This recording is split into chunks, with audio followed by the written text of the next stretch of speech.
Entonces, bueno, muchas gracias por la invitación. Para mí realmente es un honor servir al reino, que es eso, finalmente, da lo mismo si uno está en Santiago, en el extranjero, acá. El tema es de dónde, desde nuestra posición, cómo podemos servir, es eso. Y a mí me tocó estar en la posición de los pocos que somos científicos y que somos cristianos también. Y un poco lo que quiero hablar hoy día es sobre eso, cómo uno concilia la fe con la ciencia y cómo uno también vive una fe saludable, ¿ya? Cuando me refiero a saludable me refiero a cómo enfrento yo la duda, que vamos a ver que para el científico es parte del día a día. Estamos todo el día haciéndonos preguntas, todo el día cuestionándonos y de pronto desde el mundo de la fe eso no es tan bien visto o da un poco de susto porque puedo estar, qué sé yo, pensando mal de Dios. Entonces hay otros temas tabús ahí que empiezan a pasar. Entonces hoy día vamos a hablar un poquito de eso. Para los que después vean la grabación, ¿cierto? Esta no es una charla científica. Yo soy científica, pero lo que quiero hacer es contarles cómo yo veo esto desde mis lentes de fe, que es diferente a una charla científica. Entonces, como decía Pablo, yo soy científica chilena, soy investigadora, tengo un laboratorio, hacemos ciencia de primer nivel, digamos, aquí en Chile. Y estudio la cuántica, que eso vamos a hablar un poquito aquí también, porque siempre suena muy rimbombante y es muy bonito en verdad. Ya estudio la luz, pero desde su formalismo cuántico. Y también, cierto, soy cristiana hace muchos años, desde los 11 años, y por lo tanto me ha tocado ver también una transición de la iglesia, cierto, desde que habían muchos temas que eran tabú, como lo que hablábamos delante, ¿cierto? Salud mental, finanzas, muchas cosas que antes era como, no, vamos a hablar de eso, eso no. Y la ciencia también estaba un poquito en esa línea, y también nos tocó una transición de, que todavía estamos, ¿cierto?, en ella, pero de cómo las mujeres se empezaron a insertar en el mundo científico, que también era todo un tema. O sea, cuando yo estaba estudiando no había ninguna profesora mujer. Pero ya habíamos mujeres en la universidad. Y así, si uno va hacia atrás en las generaciones, ¿cierto?, nos damos cuenta que ha habido una evolución muy bonita, a mi juicio, del desarrollo de la mujer en distintas áreas, que yo sí pienso que siempre fue el plan de Dios. Entonces vamos a hablar aparte de eso. Y la ciencia y la fe, para mí, es parte de un todo más grande. Y eso es un poco lo que quiero que tratemos de enfocarnos hoy día, que es parte de un todo más grande. Quiero mostrarles lo que yo veo desde lo que yo hago, pero con mi perspectiva de ser cristiana, ¿cierto? Y también al final de esta charla, mensaje, como quieran llamarlo, ¿cierto? Reflexionar un poco por qué Jesús se hace a sí mismo la luz del mundo y por qué nos llama a nosotros que tenemos que ser la luz del mundo. Y para mí no es casualidad de que la luz sea cuántica y tenga todas estas cosas medias misteriosas. No es que Jesús o Dios no haya sabido cómo era. Entonces, para mí tiene un bemol ahí. Hay un porqué. Es lo que yo creo, insisto. Todo esto es desde mis lentes. No es nada científico, ¿ya? De un poco contarles lo que yo veo ahí.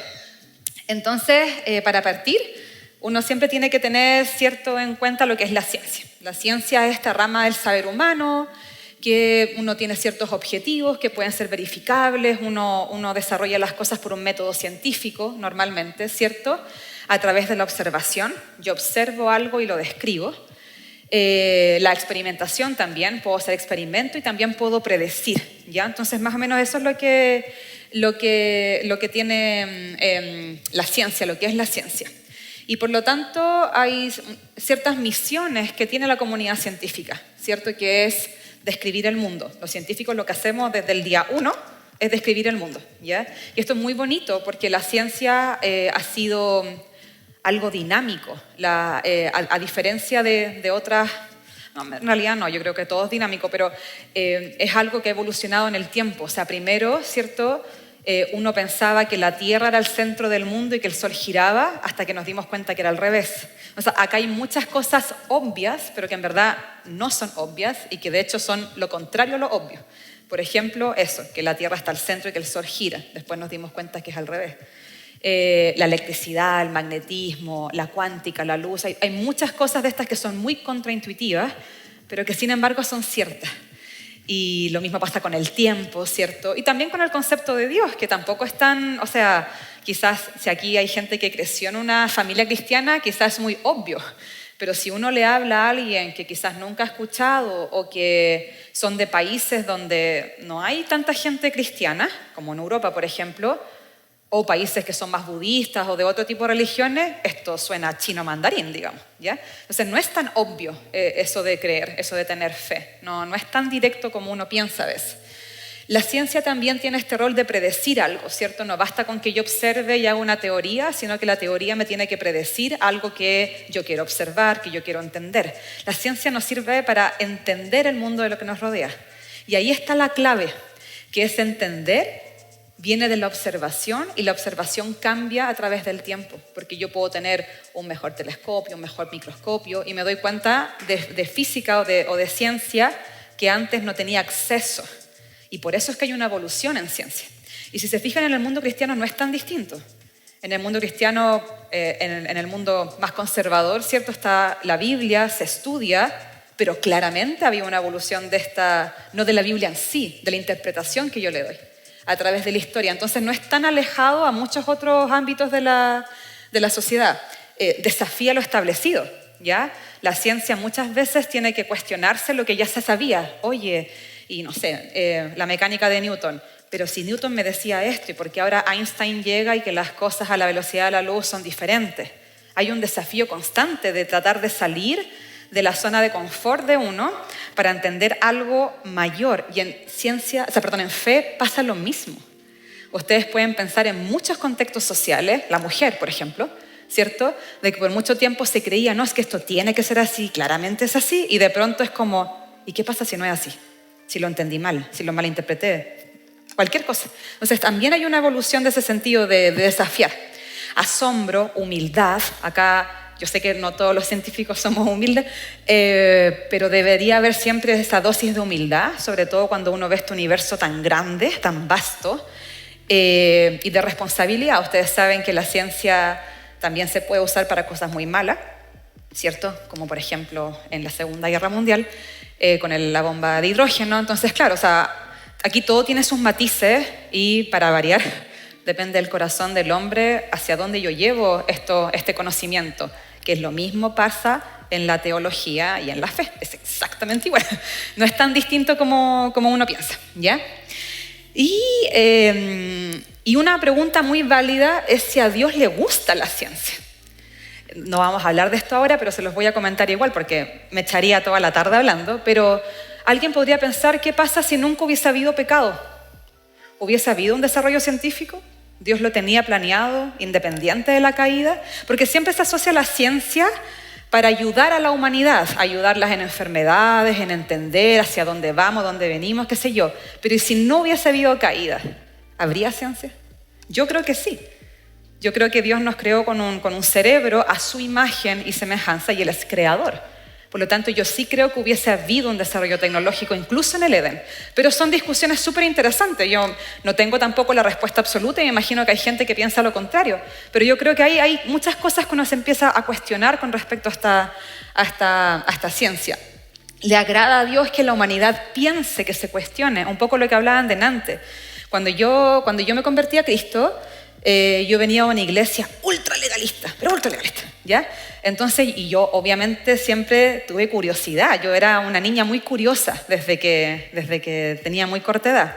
Entonces yo preguntaba cosas, oiga, pero aquí en Génesis, qué sé yo, no entiendo esto. Y las personas me respondían, no, es que el pastor tanto dijo que era así. Y a mí me chocaban esas respuestas porque era como, con mucho respeto al pastor, pero me importa un comino, o sea, lo que yo quiero hacer es entender por qué. Y si el pastor entonces que me explique, pero que no sea como esta cosa de imponer la interpretación de otra persona. Si yo tengo una duda, estoy preguntando, no es malo cuestionarse, no es malo preguntar, no siempre es malo dudar. De hecho, todo lo contrario, mis grandes pasos de fe y de ciencia han salido por aprender a cuestionarme, por aprender a reflexionar, esto que aprendí, ¿es tan así?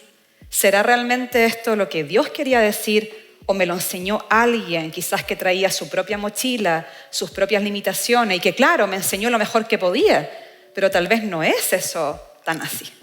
Entonces un poquito ahí se empiezan a mezclar estas cosas y acá tengo unos versículos, ¿cierto? Que es a los ojos de Jehová velan por la ciencia, inclina tu oído a la sabiduría, aplica tu corazón al entendimiento, si clamas a la inteligencia y a la prudencia de tu voz, si buscas la sabiduría como la plata y buscas como tesoros escondidos, entonces entenderás el temor a Jehová y hallarás el conocimiento de Dios, porque Jehová da la sabiduría y de su boca viene el conocimiento y la inteligencia. Entonces uno empieza a indagar y se da cuenta que en verdad no es que esté en contra de algo así, sino que pareciera ser lo contrario, ¿cierto? Es gloria de Dios encubrir un asunto, pero gloria de reyes es escudriñarlo. Y un poco lo que hacemos nosotros es escudriñar.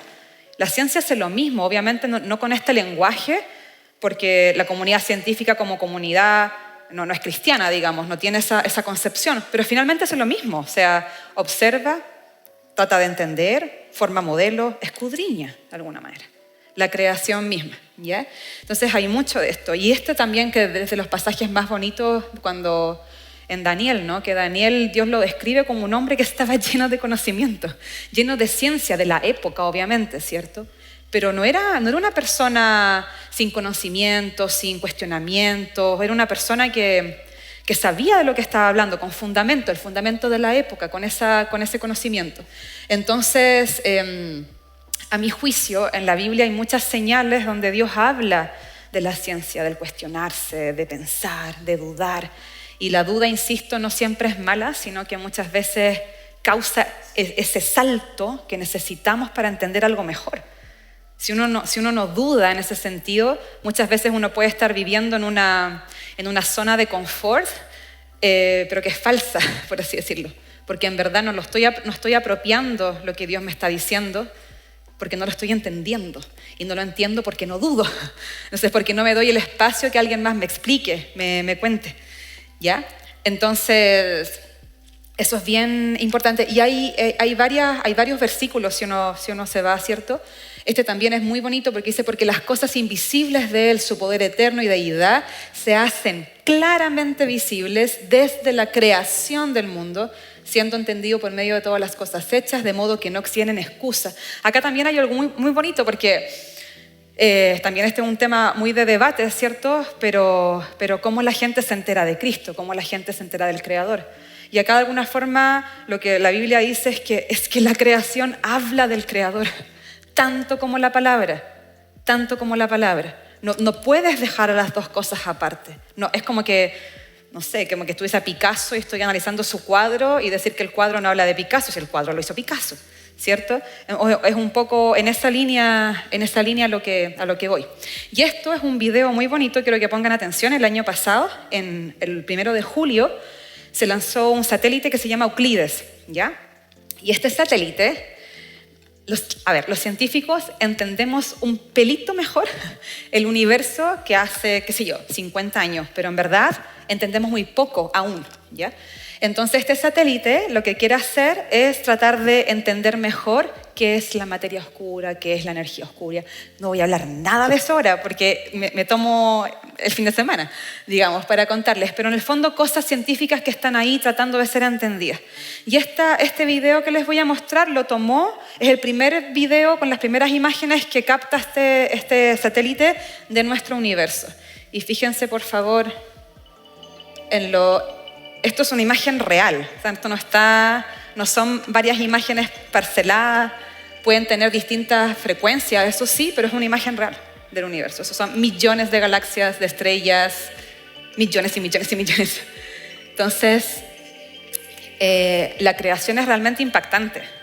Y cuando uno empieza a entender las escalas del universo, empiezan a aparecer esta sensación de humildad, por un lado, de que realmente somos una cosa ni siquiera del porte de un maní, o sea, realmente algo muy minúsculo, y que esto es muy extenso y es muy lindo y poco entendemos de lo que hay realmente detrás, cómo se forma, por qué es así, por qué no, y un poco hablan esos versículos de esto, de levantar a lo alto nuestros ojos, ¿cierto? Y maravillarse de la creación, un poco habla en esa línea. Y para que un poco las dimensiones, para que se hagan cuenta, si yo comparo el tamaño de un átomo a una manzana, vendría a ser como la manzana el tamaño de la Tierra.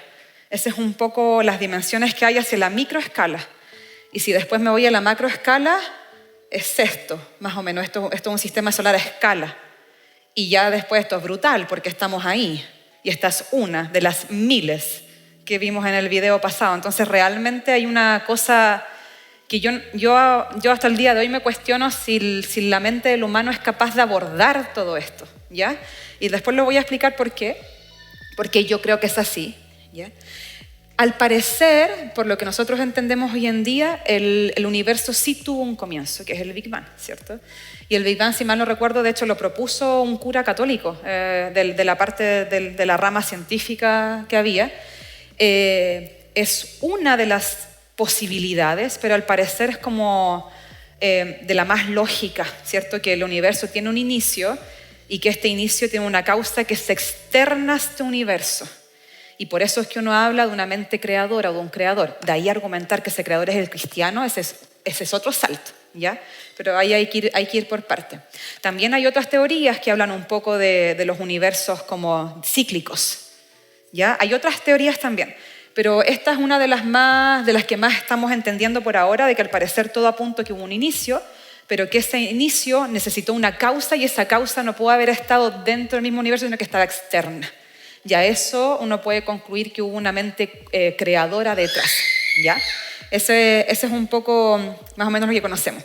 Así yo lo comparo cuando le tengo que explicar mi visión de las cosas, es que el universo es como que encontráramos el mejor computador cuántico en medio de la selva y que pensemos que llegó ahí por suerte, simplemente por una serie de condiciones que generaron que esto se cree. Es esa misma percepción, esa misma probabilidad ínfima, es pensar que el universo es como es porque sí.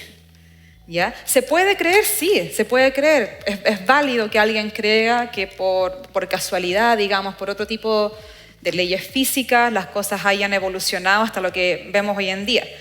Pero en verdad, bajo esa perspectiva, eso es igual de loco que pensar que hay una mente creadora. En ese sentido, siempre hay como esta sensación de que el ateo, por así decirlo, el agnóstico, bueno, es como más inteligente porque obvio no necesita la fe. Al final hay fe detrás igual. O sea, tú estás creyendo algo de alguna manera. Solo que algunos creemos en esta mente creadora y la otra persona no. Pero hay un paso de fe detrás, porque no lo podemos ni demostrar ni no demostrar por el método científico, pero más o menos esta es la visualización que yo tengo al respecto, ¿ya? Y no tengo salida de audio, pero le voy a tratar de poner el máximo de audio de acá. Este es un video muy bonito, es de una serie, no sé si alguno de mi edad habrá visto una serie que se llama The Big Bang Theory, que es de científicos y científicas, ¿ya? Bueno, esta es la serie del Sheldon chiquitito. Y esta es una conversación que él tiene con su mamá, que es cristiana. La mamá de Sheldon es cristiana, así como nosotros, y Sheldon no, es un genio, ¿cierto? Ya muy corta edad empieza a entender que todas las leyes de la física y todo. Y esta es una conversación donde ella está pasando por un problema y está como dudando de su fe. Y esta es la conversación que tiene con su hijo. Voy a ver si el audio alcanza para que se escuche. Yo me voy a quedar calladita. Tener fe significa creer en algo que no puedes asegurar que sea real. Y justo ahora me enfrento a ese dilema. ¿No vas a creer en Dios nunca más? Es algo que no te debe preocupar. Yo sola tengo que descubrirlo. Puedo ayudarte, tal vez te ofrezca otra perspectiva. No lo creo, mi amor.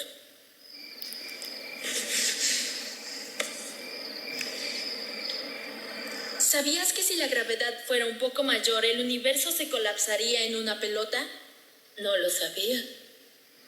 Y también, si la fuerza de gravedad fuera un poco menor, el universo se dispersaría y no habría estrellas ni planetas. ¿A dónde vas con todo esto, Sheldon? Es solo que la gravedad tiene la fuerza precisa que debería tener justamente. Y si la razón entre la fuerza electromagnética y la fuerza nuclear no fuera del 1%, no existiría la vida. ¿Qué tan probable es que eso pase por sí mismo? ¿Por qué tratas de convencerme que crea en Dios? ¿Tú no crees en Dios? No, pero la precisión del universo al menos hace lógico concluir que hay un creador. Mi amor, aprecio lo que intentas hacer. Pero la lógica está aquí. Y mi problema está acá. Bueno, de 5 millones de personas, tú eres la mamá perfecta para mí. ¿Crees que solo fue suerte?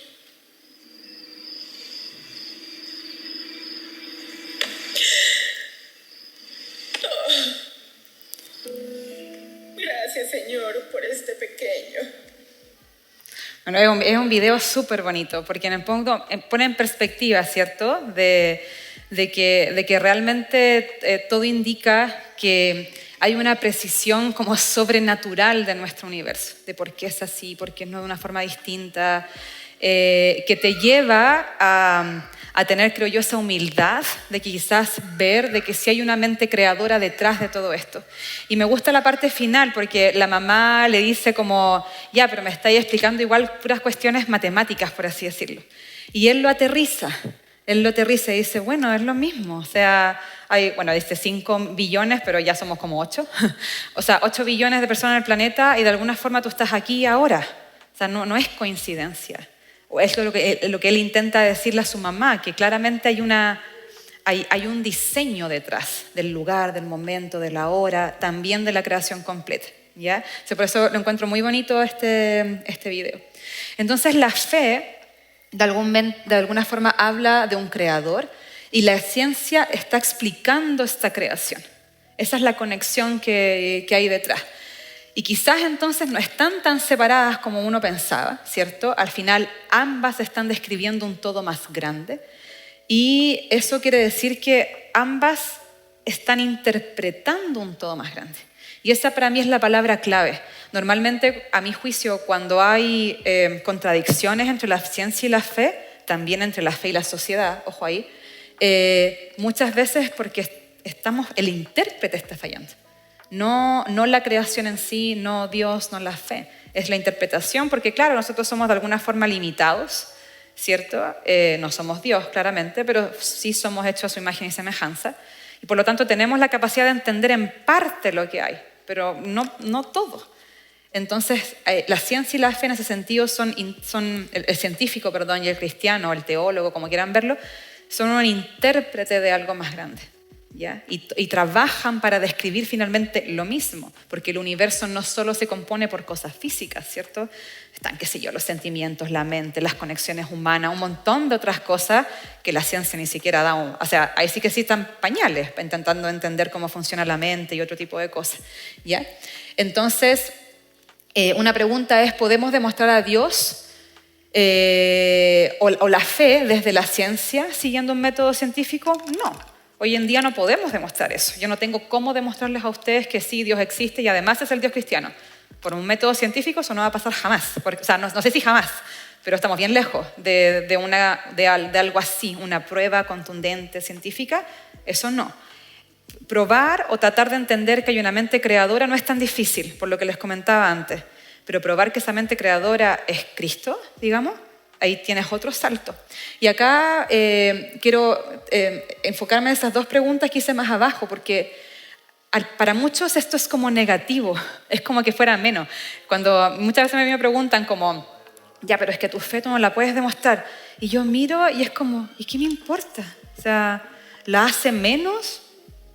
O sea, es el problema tuyo. O sea, si para ti la ciencia es como tu religión finalmente y todo va por ahí, problema tuyo, está bien. Pero a mi fe no va a flaquear porque tú me digas, oye, no se puede demostrar. Ok.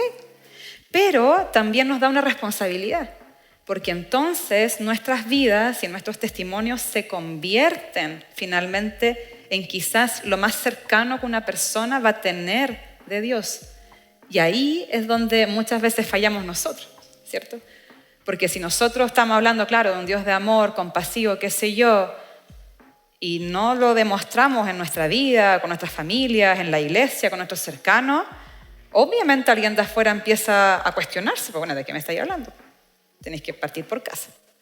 Y esto es difícil porque nosotros sabemos que nunca vamos a alcanzar aquí en tierra esa perfección de Cristo, ¿cierto? Está bien, nos podemos equivocar. Es lógico que eso pase. siempre y cuando hay un aprendizaje. Pues si estamos todo el rato, es como si alguien es violento con la señora, no podéis estar toda la vida justificándote, pero en algún momento tenéis que despailar, ¿cierto? Bueno, acá un poco lo mismo. Entonces, por eso se vuelve tan importante, porque la fe efectivamente no la podemos demostrar hoy en día por un método científico, pero nuestra vida habla de ese creador también. Entonces, ¿qué está hablando a través de nuestra vida?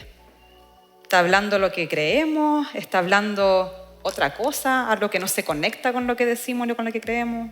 O sea, un poco para mí esa es una reflexión súper grande, porque así como el cristiano no necesita per se que la fe sea demostrada, y está bien, igual hay una responsabilidad con el mundo en el que uno está, con la zona de influencia que uno tenga, en el colegio, en la universidad, en la iglesia, donde quieran. Pero hay algo también detrás, no es como me las llevo limpias. Igual hay algo ahí de trabajo que uno tiene que hacer, ¿ya? La fe, entonces, es cierto, este es el versículo canónico, es la certeza de lo que se espera, la convicción de lo que no se ve, ¿cierto? Porque por fe andamos, no por vista, para que vuestra fe no esté fundada en la sabiduría de los hombres, sino en el poder de Dios. Y yo creo que se ha malentendido estos versículos, quizás por mucho tiempo, como que se opusieran a la fe. Yo creo que no eso es, a la ciencia, perdón, yo creo que eso no es cierto. Simplemente habla que la fe, la roca de la fe es diferente a la roca de la ciencia. No hace que la ciencia sea una enemiga, no hace que la fe no necesite la ciencia. O sea, como digo, por ejemplo, en mi caso personal, que yo siempre fui una niña muy curiosa y que claramente le gustaba la ciencia, para mí era fundamental, porque yo necesitaba conciliar estas dos cosas, no podían estar aparte. Entonces, es un ejercicio que uno tiene que hacer dependiendo de lo que a uno le guste. Y ahí nace esta pregunta, ¿cierto?, si la fe y la ciencia pueden coexistir. Y es lo que por mucho tiempo se ha visto como una contradicción, ¿cierto? Como un conflicto, ¿cierto? La fe y la ciencia no coexisten, se contradicen todo el rato. Y yo creo que obviamente que eso no es así. Después hay una teoría que habla que en verdad son independientes, cada una habla su idioma, pero nunca se juntan. Después hay una que habla de un poco de que la ciencia y la fe tienen un diálogo, pero se interceptan en algunas partes, pero no en todas. Y una última interpretación es que hay una integración. Y esta es la que yo comparto, ¿cierto? Que están en realidad íntimamente relacionadas. Y no porque uno no pueda entender toda la dimensión de la fe de una forma científica, significa que esta no sea. ¿Ya? Y esto es normal. O sea, de hecho, en la Edad Media, que habían muchas cosas raras que pasaban, y todos decían que eran brujería, ¿cierto? Finalmente después se descubrió que no era brujería, pues era ciencia nomás. O sea, era ciencia y se podía explicar con un método científico, ¿cierto? Que no era tan así. Entonces a eso voy, que de pronto el humano tiene que entender que tiene una capacidad limitada y que esa capacidad va a ir aumentando con el tiempo, lo que yo puedo y lo que no puedo entender, y eso en ninguna manera debería hacer que nuestra fe disminuya. Simplemente es la época, es el tiempo donde nos tocó vivir. Y cuando estemos en el cielo podemos hacer todas estas preguntas, si es que las encontramos interesantes todavía, ¿ya? No es más que eso. Entonces, para mí, la Biblia es la palabra de Dios, perfecto, pero la creación es la obra. Y por lo tanto, ambas dan cuenta del corazón, de la mente y del carácter del Padre. Por eso es que es tan importante nuestro testimonio también, porque refleja una parte. Nosotros, los 8 billones de personas que somos en el mundo, estamos reflejando una parte del Padre. ¿Ya? Porque estamos hechos a su imagen y semejanza. Incluso los que no creen en Él también fueron hechos a su imagen y semejanza. Algo hay que aprender ahí también, ¿ya? Entonces, la Biblia, ¿cierto? Tanto la ciencia como la Biblia hablan de la creación de Dios, le glorifican. Hacer ciencia es otra forma de entender la creación, ¿cierto? Y la mente creadora. Esto es lo que yo veo desde mis lentes.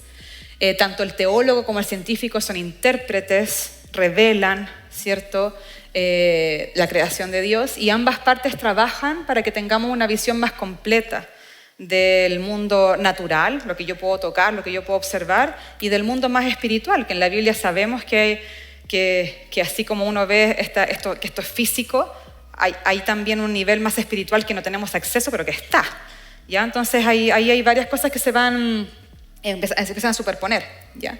Y lo que les comentaba al principio, que normalmente para mí cuando hay un conflicto, normalmente falla el intérprete y no necesariamente hay un conflicto en sí. En algunos momentos puede que sí, ¿cierto? No, tampoco estoy diciendo que no, pero sí creo que hay muchos casos en donde en verdad fallamos nosotros, el interpretador de lo que estamos viendo, ¿ya? Y esa realidad, como les contaba, va cambiando. Entonces, bueno, para mí, Una parte muy importante de la ciencia y de la fe es que se supone que ambos buscan bendecir. Yo creo que la máxima expresión de la ciencia y la fe busca finalmente hacer un bien. Ahora que lo logremos o no, es otra historia, que tiene que ver más con el corazón del hombre, tanto del científico como del cristiano, ¿ya? Pero tratarán de bendecir, esa es la idea, que se haga un bien, ¿ya? Y acá ya quiero empezar a pasar a la parte más física de lo que, esta es como la introducción de todo lo que quería hablarles, pero ¿por qué la luz es tan importante? ¿Por qué es tan importante la luz y por qué Dios parte básicamente Génesis diciendo hágase la luz se hizo, ¿cierto? Y de ahí para adelante siempre empieza a compararnos, o sea, Él se llama a sí mismo la luz del mundo y también nos llama a nosotros luz. Hay muchas partes en la Biblia, tanto en el Antiguo como en el Nuevo Testamento, que nos llevan de alguna manera a fijarnos en esta luz, que es la luz, ¿ya? Y acá quiero mostrarles de nuevo este video, ¿cierto? Que era el que les mostraba, pero esta es la razón, o sea, nuestro universo está lleno de luz.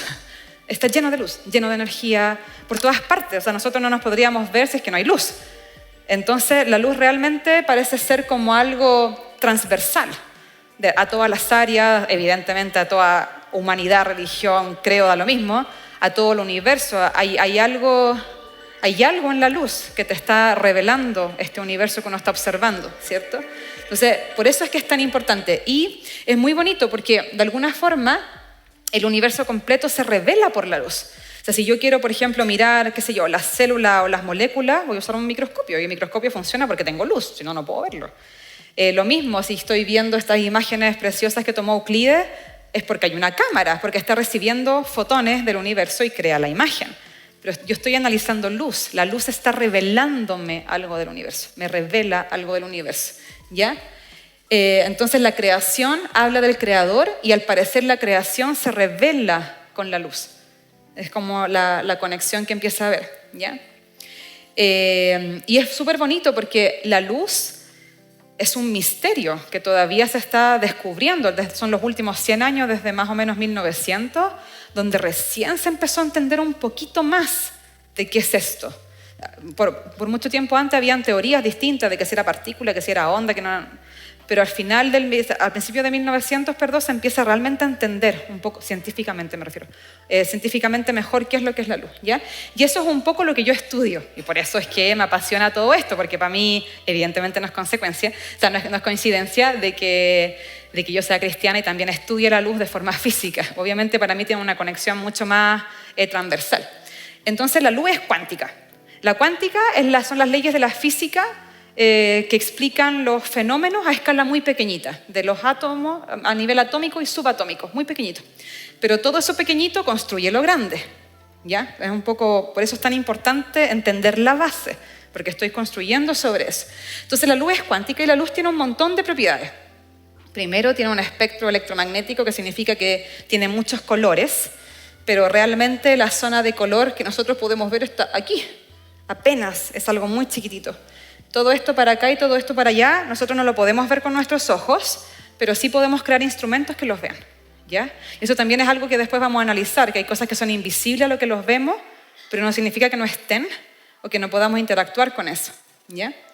Y se descompone, bueno, en estos colores, que es lo que es el típico experimento del prisma, donde uno ve la descomposición de todos los colores. Los rayos X son uno de los mejores ejemplos de eso, ¿cierto? Cuando uno va al doctor y quiere ver una fractura, o ya, si nos ponemos más exquisitos, una resonancia, un escáner, otro tipo de imagenología, finalmente estamos accediendo a algo que yo no puedo ver directamente con los ojos, pero que la luz llega ahí, independiente de lo que yo puedo o no puedo ver, ¿ya? Y me da una imagen. Y como les decía, en nuestro mundo siempre hemos tratado de entender las cosas que son como una onda, que es como el agua, una partícula, que son como pequeñas pelotitas de tenis, ¿ya? Eso, ahí agrupamos las dos cosas. Sin embargo, la luz, en el 1900, un poquito después, entre 1900 y 1920, entendimos que la luz era ambas cosas al mismo tiempo. Y esto es súper raro. Es como que me digáis que la luz es roja y azul al mismo tiempo. Y no es como lo uno o lo otro, es ambas. Es muy extraño. Entonces acá siempre comparto estas imágenes. Entonces este es un fotón. El fotón es la partícula de la luz. y se mira al espejo y se ve como una onda. Entonces, mostrando un poco que al mismo tiempo tiene dos realidades. Esta imagen me encanta, se la vi a mi jefe, que era el Premio Nobel de Física del 2012, y él está en inglés, pero si me siguen, dice light is luz es una, y dice particle, y dice wave, partícula y onda. Entonces, lo que te muestra esta imagen es que ambas realidades están, pero dependiendo de cómo yo estoy observando, voy a ver o una cosa o la otra. Y otra forma que tengo para explicarlo, que es lo que le explico a mis alumnos en la universidad, es que es como que fuera un cilindro, pero es como que el humano no tuviese acceso a este cilindro, sino que solamente a este plano o a este plano. Entonces, en un plano yo voy a concluir que esto es un círculo y en el otro voy a concluir con un cuadrado, pero en verdad es ambas cosas al mismo tiempo. Entonces, la luz es como que tuviese esta identidad secreta. Es una cosa muy rara y eso lo podemos explotar y lo podemos usar. Entonces aquí empiezan a aparecer muchos conceptos cuánticos que son muy raros, ¿cierto? Está el principio de superposición, que significa que la luz puede estar en muchos lugares al mismo tiempo, con muchas energías al mismo tiempo. O sea, no sé si han visto las películas de Marvel, pero los que son fanáticos, bueno, ahí hay mucho de esto, ¿cierto? También hay varias series de Netflix que han aparecido últimamente con cosas de estas medias cuánticas, pero esto es verdad, o sea, esto lo probamos todos los días. Todos los días hacemos experimentos que se basan con esta superposición, que son como varias realidades pasando al mismo tiempo, ¿ya? Y obviamente una de las más bonitas es el entrelazamiento. El entrelazamiento cuántico postula que yo puedo tener dos partículas que interactúan en un momento y luego estas se separan, pero en verdad el estado completo de ambas sigue siendo un todo, independiente de la distancia. Entonces dice el principio que lo que sea que yo haga acá afecta de esta en forma instantánea, pero da lo mismo si están a 2 galaxias de diferencia. Va a ser instantáneo igual porque nunca dejan de estar ligadas. Ese es un poco el principio de entrelazamiento, ¿ya? Que obviamente es rarísimo y fue, si a alguien le gusta la ciencia, fue uno de los trabajos de Einstein que él trató de reprochar. Einstein es el padre de la mecánica cuántica, ¿ya? Pero cuando se empezaron a ver este tipo de cosas que eran súper raras, y como insisto, al humano le cuesta cambiar. Tiene una inercia a las cosas que son nuevas porque les da miedo.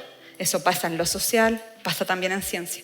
Entonces Einstein sale con esta frase célebre que era el Dios no juega los dados por estas probabilidades. Y lanza un paper en el 35 donde se va en contra de esto un poco, de que no, esto no puede ser así, ¿ya? Y 30 años después sale otro paper de un señor que se llama John Bell, que debería haber ganado el Nobel el año antepasado, pero que murió unos años antes, así que se lo dieron a la gente que hizo el experimento. Y que no, porque es cierto, y más encima John Bell dice, y lo puedo medir. Y hoy en día lo usamos, efectivamente medimos, tenemos partículas entrelazadas en el laboratorio, China tiene partículas entrelazadas entre la Tierra y un satélite. O sea, esta cuestión es realmente, ya no es si uno quiere creer o no, la cuestión es, lo podemos probar, lo podemos hacer, podemos jugar con estos recursos, por raros que sean, ¿ya? Porque son súper raros realmente, pero lo podemos hacer. Y la otra particularidad de la luz es que la luz irradia. Si usted, aquí, ¿cuántos focos hay? Todos estos focos irradian, ¿cierto? Esa es una cualidad de la luz, que si uno pone una ampolleta acá, la ampolleta no dice, ay, no, es que yo voy a alumbrar a ese señor. No, la luz irradia, salvo que sea una luz dirigida, digamos, pero me entienden la analogía. Irradia para todas partes, eso es algo. Entonces aquí está la pregunta de si por qué Dios decide, antes de que nosotros entendamos todo esto, antes de eso, ¿por qué Él decide llamarse la luz del mundo? ¿Y por qué nos llama a nosotros a ser luz del mundo? Y yo, como les decía, desde mis lentes, yo no creo que eso sea porque sí. No creo que sea como, así como, no me di cuenta que esto era así en mi creación. Me estoy enterando recién. Yo no creo que eso sea así. Obviamente pienso que Él sí sabía todas estas cosas de antes porque es su creación. Y por lo tanto hay una intencionalidad detrás de describirse de esta forma, ¿ya? Entonces, quiero hacer como una analogía de lo que uno ve en la luz, lo que uno estudia en la luz física y de cómo yo creo que Jesús se manifiesta de alguna forma también, ¿ya? Insisto, todos estos son desde mis lentes de persona de fe que hace ciencia. Esto no es ciencia. Yo no puedo comprobar esto. Es una interpretación que yo le estoy dando, ¿ya? Entonces, primero lo de los colores, lo que les decía, que los colores es una pequeña franja del espectro, pero hay muchas otras longitudes de onda, otros colores a los cuales yo no tengo acceso, ¿ya? Para mí eso es súper bonito porque yo creo que eso habla de que, por ejemplo, Jesús ilumina incluso lo que no vemos. O sea, esto es canónico, pero cuando uno empieza a compartir de Cristo, quiere, qué sé yo, se convierte a alguien de la familia y uno empieza como a hablar de Dios y uno dice, pero esto no llega a nada, o sea, es hablar como una pared, ¿cierto? Muchas veces a la gente y uno se deprime por eso, pero tú no sabes realmente lo que está pasando. Tú no sabes cómo está llegando esa luz a esa persona, tú no sabes qué se está iluminando, simplemente que lo que se está iluminando tú no lo puedes ver, pero eso no significa que no esté. No sé si me entienden. O sea, un poco en esa línea. Esta dualidad que les decía, que la luz tiene como esta identidad secreta, bueno, claramente Dios también. O sea, uno puede estudiar toda la Trinidad en conjunto, ¿ya? Pero es súper rara. Entonces, como Dios hombre y Dios creador, y también está el Espíritu, y son todos como iguales. O sea, claramente hay una cosa que al principio uno igual como le choca, es como, ¿cómo puede ser? ¿No hay una jerarquía ahí? ¿O cómo se entienden estas tres personas? Un poco pasa lo mismo con la luz, que uno dice, ya, pero ¿cómo? Son dos cosas distintas, pero son al mismo tiempo. O sea, no es tan lejana esta idea, a mi juicio, de que puedan haber características que parecen sumamente contradictorias, pero en verdad son parte de un todo completo, ¿ya? La superposición, que le decía que esta probabilidad, o sea, esta propiedad de que la luz esté en muchos lugares al mismo tiempo, entre otras cosas, pueden ser colores, polarizaciones, otros parámetros, ¿ya? Pero también habla para mí de una omnipresencia. O sea, cuando Dios dice, yo soy la luz del mundo, para mí, y yo entendiendo esto otro que yo estudio, para mí es del todo lógico que Dios esté en todas partes. O sea, hay una conexión ahí entre lo que Él dice ser y lo que yo puedo ver de forma física de esta luz. O sea, para mí tampoco es todo lo contrario, es como una aseveración. Sí, pues en verdad es así. O sea, se puede mostrar que esto puede pasar en forma efectiva, ¿ya? El entrelazamiento, que es esa cuestión que está conectado con todo, para mí habla un poco de la omnisciente de Dios también. Y esto es cierto que habla un poco de que en la misma Biblia habla de cómo cuando una parte del cuerpo de Cristo sufre, la otra también. Un poco trata de hacer esa conexión de que hay una interconexión, de que uno no es un individuo aislado, único en el universo, sino que hay una comunidad detrás. Yo un poco lo asocio a eso. Insisto, no es algo científico, solamente estoy diciendo que yo sí veo una conexión detrás, que para mí no es tan como raro tratar de entender una cosa a la otra. Y lo último, que es una de las cosas que más me gusta, es que lo que les comentaba, que la luz irradia para todos lados, ¿ya? Y es un poco también lo que uno ve con Jesús en la Biblia, que habla de no se puede apagar su luz ilumina todo. Y para mí esto es súper importante porque yo no sé si a ustedes les ha pasado, pero hay muchos momentos en la vida donde uno a veces puede empezarse a creer administrador de la gracia y del perdón de Dios. Onda, a ti te hablo, a ti no. Tú eres digno de, tú no. Y empezamos nosotros, en vez de ser esa luz que irradia a todo el mundo, empezamos a decidir quién es digno, ¿ya? Y es todo lo contrario. Dios está diciendo, Dios de alguna forma, a mi juicio, lo que yo aprendí es que Jesús te está diciendo, tú anda y habla, tú anda y bendice. Del resto me encargo yo, pero no te pongas tú a decidir a quién quiero yo bendecir, a quién quiero yo dar gracia, a quién quiero yo dar perdón. O sea, es un poco esto, es como que la ampolleta aquí toda chica dijera, no, a ti sí, a ti no. Es muy absurdo. Y yo creo que también por lo mismo, creo que eso es un llamado de esta cualidad de la luz física que irradia a todos lados, de que Jesús también irradia a todos lados. Y también ilumina a todo el mundo, incluso el que tú crees que no. O el que crees que no se lo merece, o que está en su vida de pecado máximo capital. Incluso en esas condiciones tú no tienes idea de lo que Dios quiere hacer, la bendición que quiere entregar. Y no eres quien para decidirlo tampoco, porque Dios no te está pidiendo eso. Dios nunca nos dijo, usted vaya y juzgue. No, jamás. El mensaje de amor es completamente transversal y se supone que no debería ser acepción de personas. Entonces también es un mensaje para nosotros. ¿Qué tipo de acepción de personas hacemos nosotros? ¿Estamos decidiendo comportarnos como estas especies de administrador de la iglesia? Entonces, ¿a dónde vamos, a dónde no?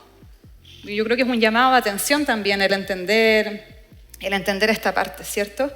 Y por lo mismo, creo que de la mano con eso también hay una luz de esperanza en el sentido de que muchas veces uno puede pensar que no sé, lo que sea que yo esté haciendo, que con mi corazón estoy sirviendo al reino y pienso que no da fruto y que no da fruto, pues yo creo que esto es un recordatorio de dos cosas. Obviamente autoexaminarse, en una de esas estamos haciendo algo que no está bien también, eso es parte de. Pero otra interpretación es que quizás simplemente falta tiempo, simplemente se está iluminando algo que yo no puedo ver, pero el fruto está, solo que yo no lo puedo ver, que es algo muy distinto a que no haya nada, es muy diferente. ¿Ya? De hecho, la nada o la oscuridad no es siempre sinónimo de algo malo, porque si yo quiero que algo ilumine, necesito que haya oscuridad ahí, si no, ¿cómo ilumina? ¿Cierto? Entonces empiezan a ir muchas cosas medias entre filosóficas, metafísicas que uno puede empezar a analizar, ¿ya? Entonces, un poco en resumen de lo que yo quería compartirles hoy día es que la ciencia y la fe para mí no están tan distantes, hay muchos puntos de donde se juntan. Yo creo que ambas describen un todo más grande y que uno es un intérprete y por lo tanto, tanto el científico como la persona de fe tienen que ser súper humildes, porque tiene que haber un momento de autorreflexión, de decir, ya, yo creo, qué sé yo, esto, Dios me dijo que fuera para allá, ok, hace 20 años, ok, para allá. ¿Me está diciendo lo mismo todavía? ¿Entendí realmente esa orden? O quizás me dijo por aquí por mientras, porque mi cabeza y mi corazón no podían entender más allá, pero ahora me está mostrando algo distinto. Creo que hay una autorreflexión que uno tiene que hacerse continuamente y creo que por algo en la Biblia se llama siempre renovar nuestra mente. Y renovar nuestra mente para mí significa cuestionarse las cosas. ¿Por qué lo estoy haciendo así? ¿Por qué no es de otra manera? Oye, no, esto siempre ha sido tabú en la iglesia, siempre. Ya, pero ¿por qué? Hacerse la pregunta complicada y la respuesta puede ser que sea súper complicada o la respuesta de repente puede ser chuta porque me equivoqué, pues. Nunca fue así y también es válido, pero el tema es hacerse la pregunta, cuestionarse, dudar, como ustedes quieran verlo, para poder avanzar, porque sin ese proceso de preguntarse, de autorreflexionar, de autocriticarse también, es muy difícil avanzar en algo. Normalmente no se llega a buen puerto, uno se queda ahí y se estanca. Entonces es importante para mí hacer ese ejercicio y por lo tanto es importante la humildad. Y es lo mismo que hacemos en ciencia. En ciencia nosotros tenemos que estar de alguna forma cuestionándonos todo el tiempo. Oye, esta teoría, ¿es verdad siempre o cuándo es verdad? ¿Cuándo me describe algo? Ya me describe algo, voy a inventarle, para esta masa y para esta velocidad. Ya, y si me salgo de ahí, no, si te salís de ahí no tengo idea. ¿Entiendes? Siempre está como este proceso de reflexión de qué es lo que estoy observando, qué es lo que estoy viendo, qué estoy describiendo. ¿Es una verdad absoluta o es algo que yo estoy viendo? Pero no es un todo. ¿Cómo me abro aquí a un todo? ¿Cómo me cambio el lente? ¿Es un lente polarizado? Un poco muchas preguntas que uno se puede hacer en este camino de lo que es ciencia y fe, que yo insisto que no están tan separados, pero que sí requiere mucha humildad. Porque muchas veces nos podemos encontrar con una sorpresa de que la persona que estaba mal soy yo, en verdad, y metí las patas, y nada, pues tengo que autorreflexionar y ser bien valiente y seguir, pero no seguir cometiendo el mismo error, sino que realmente avanzar. El pensar es propio de la humanidad, o sea, yo sí estoy convencida que Dios nos creó con un cerebro a su imagen y semejanza, y por lo tanto pensar es parte de esa imagen y semejanza. Cuestionarse, dudar, para mí no es sinónimo de algo malo, todo lo contrario. Para mí es un sinónimo de una fe saludable, porque justamente quiero tratar de entender. Y eso es saludable siempre, a mi juicio.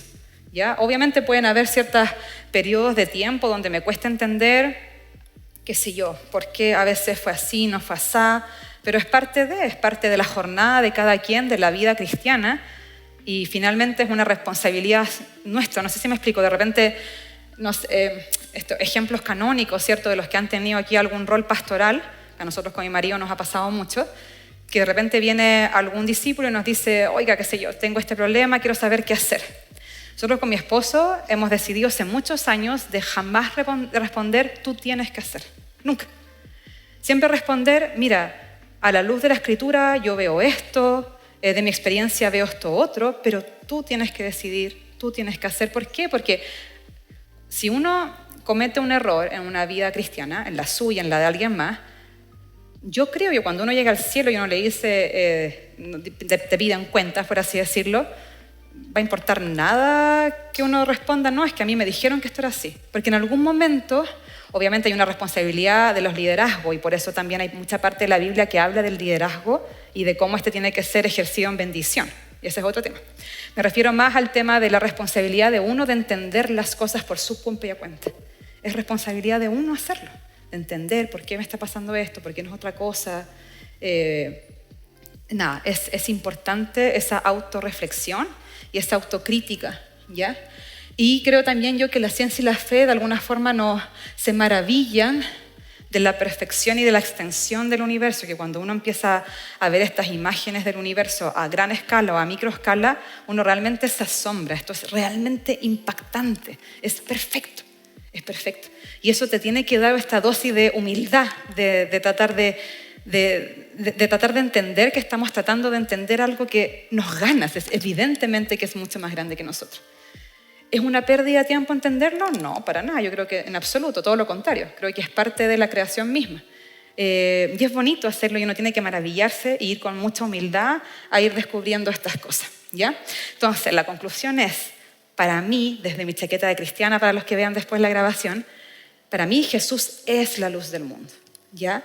Y la luz lo revela todo. Y por eso es tan importante entender estas características, estas formas que Dios tiene de tratar a su creación en su palabra y en lo que también observamos alrededor nuestro. Así que eso, muchas gracias.